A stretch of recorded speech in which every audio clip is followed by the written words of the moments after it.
Hello दोस्तों, welcome back to our view novel. यह video सोलैंड 5 की नोवेल पर बेस्ड पार्ट 90 है। तांगसन पूरी प्लानिंग कर चुका होता है और इस तरह से यह क्रिसेंट द्वीप पर ही रुका होता है। साथ में मेई भी होती है, जिससे मेई और तांगसन पहली बार एक दूसरे के और भी करीब होते हैं। अगले दिन मेई कैरी सिटी लौट जाती है, जबकि तांगसन अभी और भी समय क्रिसेंट द्वीप पर रुका होता है।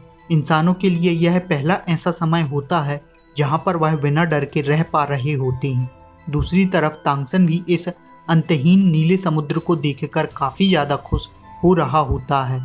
अब तक तांगसन के दिमाग में फ्यूचर प्लान साकार हो चुका होता है। तभी तांगसन समुद्र के किनारे बैठते हुए वही मैजिकल बुक निकालकर मुस्कान के साथ देखता है, जैसे कभी क्लासिक मैच के दौरान जीती होती है। दूसरी तरफ कैरी सिटी में पिकॉक प्रिंसेस और मेई के बीच अच्छी बॉन्डिंग बन रही होती है। पिकॉक प्रिंसेस मेई को जल्दी से जल्दी एम्परर बनने का सफ़र तय करने को कहती है। साथ ही इसके लिए मेई को मोटिवेट भी करती है। भले ही कभी पिकॉक प्रिंसेस या पिकॉक किंग एम्परर लेवल तक नहीं पहुंच सकते हैं, लेकिन उनका यह सपना मेई पूरा कर सकती है। आखिर में मेई को भी अपनी तरफ से कड़ी मेहनत करने को कहती है और मेई भी इससे पूरी तरह से एग्री होती है। और इसी तरह से इनके बीच तांगसन को लेकर भी बातें होती हैं, जिससे मेई काफ़ी ज़्यादा शर्मा रही होती है। जब से मेई से तांगसन मिला हुआ होता है, मेई के लिए सब कुछ बदल रहा होता है। तभी मेई और पिकॉक प्रिंसेस को खबर मिलती है, एंसेस्ट्रल कोर्ट से एक मैसेंजर आया है जो जल्दी ही सिटी लॉर्ड मेई से मिलना चाह रहा होता है। हालांकि इस मैसेंजर का आना कोई सामान्य बात नहीं है, जिससे मेई और पिकॉक प्रिंसेस काफ़ी ज़्यादा हैरान भी होती। साथ ही मेई को गुस्सा भी आ रहा होता है। मेई सोच रही होती है, ना जाने अब एंसेस्ट्रल कोर्ट क्या करने वाला है। यह जाइंट बीमन ऑर्क बेमोथ क्लैन से होता है, जो स्काई स्प्लिटिंग एम्परर के बेटे के आने की खबर देता है। इसके बाद मेई काफ़ी ज़्यादा चिंता में होती है, आखिरकार वह क्यों आने वाला है। भले ही मेई के पास 3 पावरफुल एम्परर का सपोर्ट है, जिससे वह मेई को सीधा नुकसान नहीं पहुंचा सकते हैं, जिससे मेई की स्थिति भी कमज़ोर नहीं है। लेकिन फिर भी मेई जल्दी ही टेलीपोर्ट करते हुए क्रिसेंट द्वीप पहुंच जाती है और जल्दी ही तांगसन से मिल जाती है। और जल्दी ही मेई पूरी बात तांगसन को बताती है, जिसमें तांगसन भी काफ़ी ज़्यादा हैरान हो जाता है, क्योंकि उनके आने का कारण बिल्कुल भी साफ नहीं होता है। हालांकि तांगसन यह तो समझ जाता है, इसमें एम्परर तियान्यू भी शामिल होता है, जिससे तांगसन ने बिना सोचे समझे मेई को कोई भी कदम उठाने के लिए मना कर दिया होता है। इसी बीच मेई दोबारा कैरी सिटी लौट जाए, उससे पहले ही तांगसन ने मेई से तियानजिंग लिंग को ले लिया होता है। इस तरह से समय बीत जाता है और दूसरी तरफ पिकॉक प्रिंसेस अपनी ब्लड लाइन लगातार पिकॉक किंग में इंजेक्ट करती है, जिससे पिकॉक किंग की कल्टीवेशन भी तेजी के साथ बढ़ रही होती है। इस तरह से समय बीतता है और आधे महीने से कम के समय में पेगासस काफिला तेजी से आसमान की ओर से उड़ता हुआ दिखाई देता है। और इस तरह से मेई कैरी सिटी लॉर्ड भी इनका वेलकम पूरी फॉर्मेलिटी के साथ भव्य तरीके से करती है। बेमोथ क्लैन का काफिला आया होता है, जिसमें 16 किंग लेवल की कल्टीवेशन के डीमोन होते हैं। उनके साथ ही बेमोथ क्लैन की यंग जनरेशन से भी एक डीमोन जिन एंगुओ होता है। यह भी कोई कमज़ोर नहीं होता है। जल्दी ही यह मेई की अगुवाई में मैंसन की ओर बढ़ जाते हैं। काफ़ी देर बात होने के बाद मेई को जिनसे पता चलता है वह मेई के लिए शादी का प्रस्ताव लेकर आया हुआ है। यह सुनने के साथ ही मेई भी कांप जाती है और उसे बीच में कहने से रोक देती है, जबकि जिन पहले से ही मैरिड होता है और मेई उसे एक प्रकार से मना ही करती है, लेकिन साफ साफ शब्दों में नहीं, जिससे वह मेई को और भी सोचने के लिए समय देता है।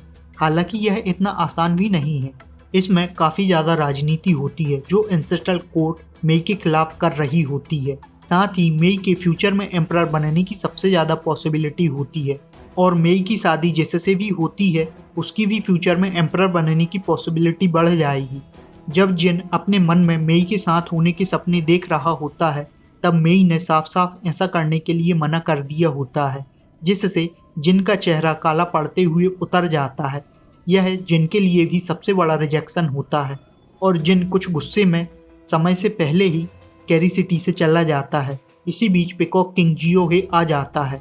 अभी की स्थिति में जियो हे कैरी सिटी का सलाहकार भी है, फिर पिकॉक प्रिंसेस पूरा ही माजरा पिकॉक किंग को समझाती है।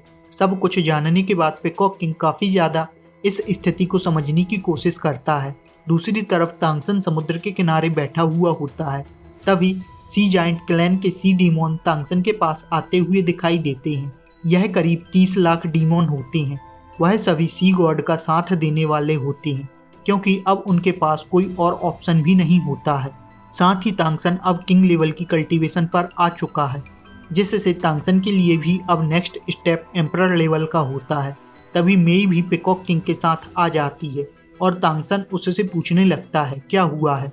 दरअसल तांगसन भी पूछना चाह रहा होता है मैसेंजर के आने का क्या कारण था, जैसे जियोहे काफ़ी आसानी से भरे हुए शब्दों के साथ बता देता है कि क्या हुआ होता है। साथ ही ह्यूमन एम्पायर को किस तरह से बनाया जा सकता है, इसका पूरा प्लॉट पिकॉक किंग बना चुका होता है, जिसे जानकर मेई और तांगसन भी काफ़ी ज़्यादा हैरान होते हैं। और जियोहे कुछ न कुछ प्रोग्रेस को 1 महीने के अंदर देने वाला होता है, यह तांगसन से कहता है, जिससे तांगसन भी जल्दी ही इंसानों के लिए एक कल्टीवेशन की मेथड की खोज में निकलने वाला होता है। साथ ही वह कितने दूर जाने वाला है यह उसे भी पता नहीं है, लेकिन फ्यूचर में वह मेई से किस तरह से कांटेक्ट कर सकता है वह बताता है। उसके लिए तांगसन असुरा स्वॉर्ड को आगे करता है।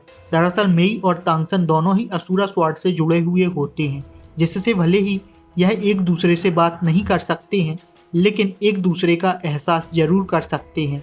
इसी तरह से बातें करते हुए जल्दी ही तांगसन समुद्र में चला जाता है। यह समुद्र कितना बड़ा है यह तो तांगसन भी खुद नहीं जानता है, लेकिन तांगसन केवल इंसानों के लिए एक उम्मीद की तलाश में जुटा होता है और तांगसन लगातार उम्मीद की हवा में उड़ान भर रहा होता है। तांगसन नॉर्थ ईस्ट फेरी कॉन्टिनेंट की ओर उड़ान भर रहा होता है। इस तरह से तांगसन हर दिन हजारों मील की उड़ान भर रहा होता है, लेकिन अभी तक उसे कुछ भी नहीं मिला होता है। इस तरह से दिन व दिन बीत रहे होते हैं।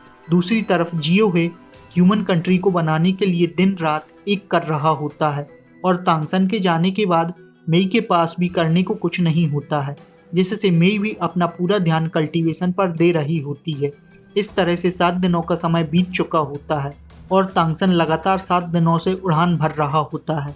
इस तरह से तांगसन लगभग एक ही दिशा में 1 लाख की दूरी तय कर चुका होता है। तभी तांगसन को कुछ अजीब दिखाई देता है। साथ ही तापमान भी कुछ गर्म और बढ़ा हुआ लगता है और तांगसन के आगे बढ़ने के साथ यह और भी गर्म और गोल्डन रेड हो रहा होता है। यहाँ फायर एलिमेंट काफ़ी ज़्यादा होता है। यदि तांगसन के पास फायर ब्लड लाइन न होती तो शायद तांगसन यहाँ एंटर भी नहीं कर पाता। यह हिस्सा बाकी के समुद्र के जैसा नहीं था, जिससे तांगसन ने वहाँ की एक मछली को पकड़ते हुए देखा और उसकी कोर एनर्जी को देखना और समझना चाह रहा होता है। तभी दूर से कुछ इंसान तांगसन की ओर आते हुए दिखाई दे रहे होते हैं। यह इंसान भी पूरी तरह से लाल हो रहे होते हैं। इनके बाल भी लाल कलर के होते हैं, जिससे यह इंसानों के जैसे बिल्कुल भी नहीं लग रहे होते हैं। तांगसन भी उनके आने का इंतजार करने लगता है। जब वह तांगसन के पास आ जाते हैं तब तांगसन को पता चलता है इस जगह को रेड सी मैग्मा चेहाई कहा जाता है। इसी के साथ आज का यह पार्ट खत्म होता है। हम मिलते हैं नेक्स्ट वीडियो में। Thanks for watching.